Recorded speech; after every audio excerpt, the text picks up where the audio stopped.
وآخر يقول إن بعض الناس الذين ابتلاهم الله بالجن يذهبون إلى الكهان مع العلم أن هؤلاء الكهنة يقومون بمنع الجن عن هؤلاء الناس سواء بالقتل أو بالمنع، فما رأيكم بهذا؟ هذا كلها يجوز، لأن الكهنة يستخدمون الشياطين حتى في عهد الجاهلية. الكاهن إذا له صاحب من الجن كما كاهن، له رأي من الجن صاحب يأتيه خبر جرى في الحسا كذا، جرى في المدينة كذا، جرى في الشام كذا، جرى في مصر كذا، الشيء فيما بينهم يتناقل الأخبار، قتل فلان، مات فلان، حدث فلان، حدث انقلاب في المحل الفلاني، حدث كذا، هكذا تناقل الشياطين.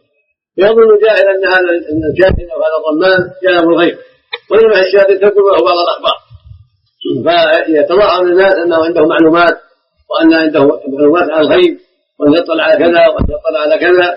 وقد يكون يستخدم بعض الشياطين الآخرين الذين لهم قوة ولهم سلطان من ملوك الشياطين ورؤسائهم، فيأتون بهذا الشيطان الذي تلبس بالمجنونة أو بالمجنون أو فعل شيء من الأمور التي يتعاطاها الشياطين، فيقولون له إذا أرضاهم هذا الإنس، إذا أرضاهم بعباده من دون الله أو ذبح لهم أو نذر لهم أو عبدهم بالسجود أو بغيره، إذا أرضاهم قد يحضرون الشيطان تحت إمرتهم، فيقولون إما تفعل كذا وإلا قتلناك وإلا سجناك وإلا فعلنا بك، فيدع عمله القبيح من أجل طاعة سادته من الشياطين والرؤساء، فيحصل نفع للإنسان بهذه الطرق الخبيثة الشركية الظاهرة.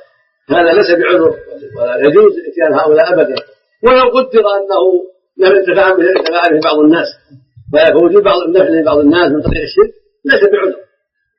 فعباد الجن قد ينتفعون بالجن ولكن ضررهم أعظم، فقد يأتي لهم الجن بأشياء، قد يأتي لهم بدراهم، قد يأتي لهم بطيب يسرقه، قد يأتي لهم بغنم يسرقها، قد يأتي لهم بأشياء.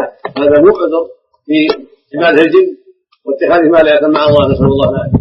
حتى أهل الجاهلية كانت تكلمهم الأصنام، يأتي الشياطين إلى جوف الأصنام ويكلمون هؤلاء العبدة من دون الله، يكلمونهم بأشياء ويخاطبونهم بأشياء ويقولون كذا وكذا، وربما خاطبوا بلغات لا يعرفونها فيغرونهم بالشرك ويدعونهم إلى الشرك، نسأل الله العافية. نعم. واحد مات ويذبح للجن يذبح له وهل يصلى عليه ويجعله بقى؟ لا، هذا شرك، هذا مشرك، لا يصلى عليه ولا يكفر ولا يغسل ولا يصلى عليه مع المسلمين. الذي يدعو الجن او يدعو الاولياء او اهل القبور يستغيث بهم او ينظر لهم، هذا شرك اكبر، هذا دين الجاهليه، دين ابي جهل.